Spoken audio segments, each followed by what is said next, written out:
Hey everyone, this is Andrew speaking. Today I've put together a list of one of my favorite game styles, especially when playing on Android pixel games. I love pixel games because they're usually lightweight and can run on almost any phone. Plus they focus purely on gameplay, which is something rare on Android where many games are automated. I've handpicked some of the most addictive games on the Playstore, so drop a like and let's get started. Let's kick off this list with one of the most beautiful pixel games on Android and also one of the best tactical RPGs. Let's talk about Sword of CONVALLARIA. 次のターゲットはドイツだ。そこだ。 This game stands out for its branching narrative where your choices directly impact the story and the development of Convallaria City. It blends modern visuals with pixel art, creating an incredible mix. The game feels somewhat 3D but remains entirely pixel based. The combat is heavily inspired by classic tactical RPGs like Final Fantasy Tactics, which is honestly the best part of the game. Even though it's fully online, it delivers an exciting and well-crafted story while offering plenty of online features and a wide variety of characters. For me, this is easily one of the best RPGs released on Android in 2024. Speaking of addictive gameplay, let's talk about a well-crafted roguelike called My Hero Dungeon Raid.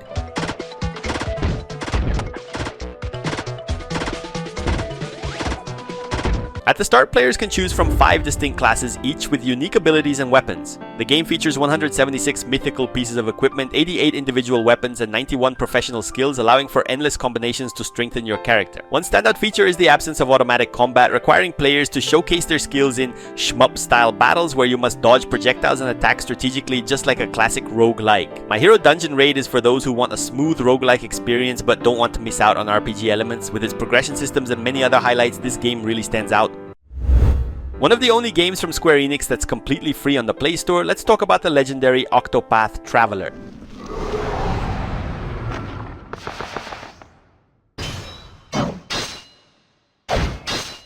In the game, Orstera is under the rule of tyrants thirsty for wealth, power, and fame. Players take on the role of the Chosen, individuals destined to confront this rising darkness. The game features a unique visual style called HD 2D, characteristic of the series, combining 2D pixel art with 3D CG effects to create stylized and immersive environments. The combat system has evolved to allow battles with up to 8 members on your team, providing a strategic and dynamic experience. OCTOPATH Traveler truly stands out both graphically and surprisingly as a more traditional RPG experience on Android, and remember, it's completely online.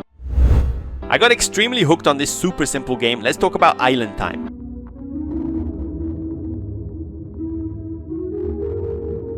The game literally has no buttons, and as you can see, it's incredibly simple. Your only goal is to evolve the island you're on. At the start, it's just a small square, but as you progress, it can grow into a massive island depending on how you develop it. You'll need to harvest food, sell it, and of course take care of your character to make sure they don't die in the process. You can hire gnomes to help out and take care of animals, and even hire drones to do the work. Seriously, don't underestimate this game. It's ridiculously addictive.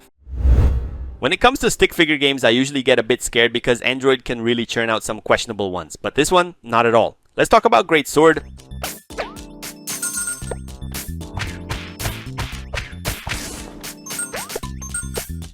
You play as a legendary warrior who dies in battle, but when you reach the heavens, you get a second chance to end the conflict destroying humanity, so you grab your sword and set out to hunt down those truly responsible for the war. The story is pretty basic, but what really shines in this game is the gameplay. It's extremely well done. Honestly, I only intended to test it out and I ended up playing almost all the way to the end because it's so satisfying to take down NPCs in this game. One of the first RPGs I played on my Android back when I had the Xperia X8. Let's talk about ZENONIA.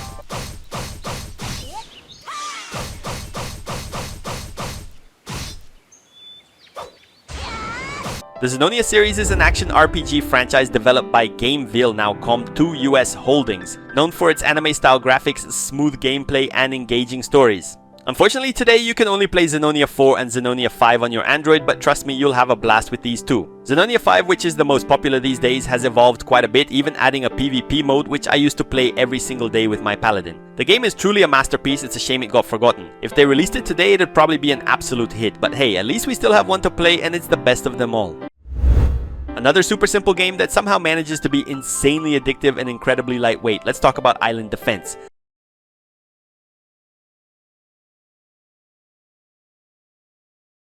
This game really pulls off something great by mixing two awesome things, a sort of RTS with a really interesting tower defense twist. The game is pretty simple and doesn't have a story. You get these funny looking characters with crazy hair, and your job is to prepare for the incoming waves. You need to build an army of these little guys really fast and of course get ready for the waves. There are warrior characters, builders, and of course the island you're on can expand. With each wave you survive, making things a little harder. Seriously, this is totally addictive. An RPG that's extremely well made but totally unknown with an old school vibe, let's talk about Sol's Stone of Life.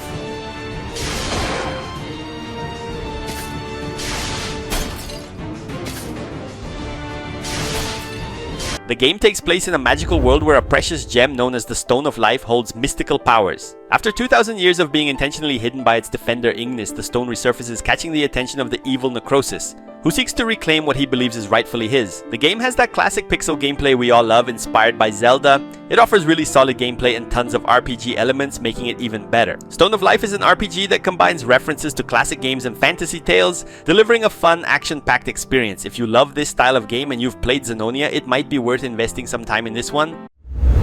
A game completely different from anything I've ever seen, and honestly one of the cutest graphics on this list. Let's talk about DWERVE.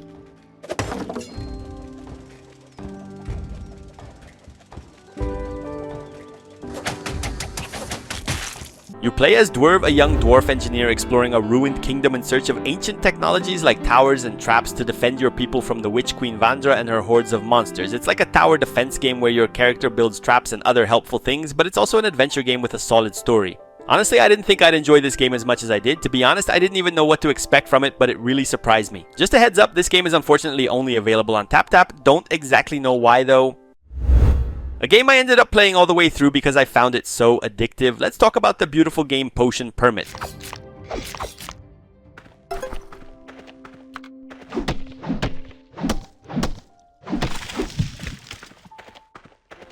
The game mixes elements of resource management, potion brewing, and exploration, taking place in a town called Moonberry where you play as a young chemist who's called in to help solve a health crisis in the town. The main focus of the game is collecting natural ingredients and using your laboratory to create potions that cure the town's people from various illnesses. The process of brewing potions involves mixing ingredients correctly, making the gameplay mechanics both challenging and engaging. But I think the best part is getting to know the NPC stories and uncovering all kinds of details about them and Moonberry itself. And for those of you who don't have a girlfriend in the real world, guess what? You can actually get one in this game. One of the only horror games I found in pixel art to represent this list, and let me tell you, the story really surprised me. Let's talk about Keep in Mind Remaster.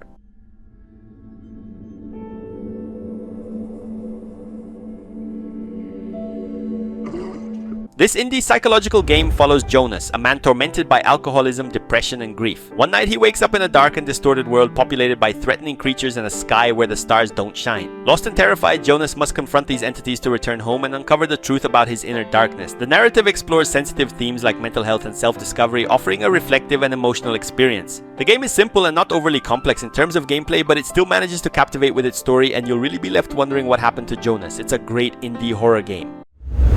I'll be playing this game a lot more basically until I finish it, but I already know it's a great game. Let's talk about Draconian.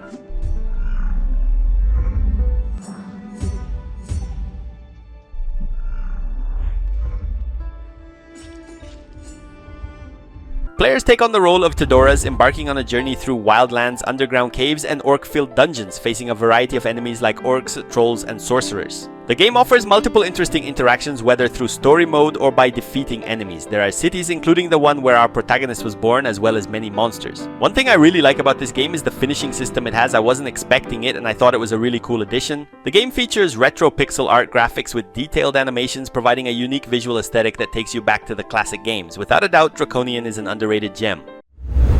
This game can truly get you addicted, and not only that, it'll keep you playing for weeks. Let's talk about Moonlighter. The game combines dungeon exploration, combat, and shop management, offering a unique experience where players can be both adventurers searching for treasures and merchants selling valuable items to the townspeople. During the day, Will runs his shop, selling items found in dungeons to the residents of the town. The management aspect involves deciding the best pricing strategy, what to sell, and how to attract more customers. Success in managing the shop is crucial because the money earned from sales is used to improve Will's gear and unlock new abilities. This is one of those games you need to play for over 100 hours to truly appreciate its quality. It's a game where you play and forget about the day.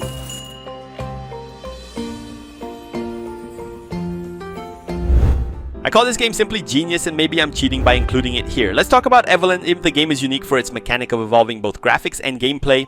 allowing players to experience the evolution of video games through the decades. Throughout the game, you go through a series of visual and mechanical changes, starting with simple 2D graphics and progressing to 3D worlds with more complex mechanics. So even though it starts in pixel art, it can end up as a fully 3D game depending on your choices. The story of the game revolves around a hero who is transported to a mysterious world. To explore and understand what happened, he must collect EVOLAND crystals that unlock new stages of evolution. Each crystal unlocks new mechanics and visuals, making the journey both an exploration experience and a way to experience the evolution of games.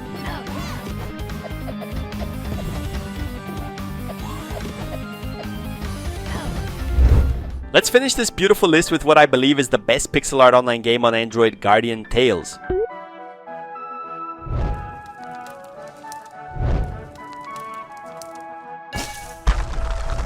Guardian Tales adopts a pixel art aesthetic reminiscent of classic RPGs from the 90s like The Legend of Zelda and Secret of Mana. This visual choice, along with the music and sound effects, gives players a nostalgic feeling while delivering modern and refined mechanics. The game follows the story of a guardian summoned to protect the kingdom of Canterbury, which is being threatened by evil forces. Along the journey, players meet a variety of captivating characters, each with their own personality and skills. Seriously, the game has everything: online mode, offline mode, PvP, PvE. It's simply perfect, and recently it even got a free for an anime adaptation. And that's it for today, guys. I hope you enjoyed this list of games. Don't forget to hit that like button, subscribe, and turn on notifications so you don't miss out on any of my future videos. Let me know in the comments which game you're most excited to try, or if there's any game you think I missed. Thanks for watching, and I'll see you in the next one.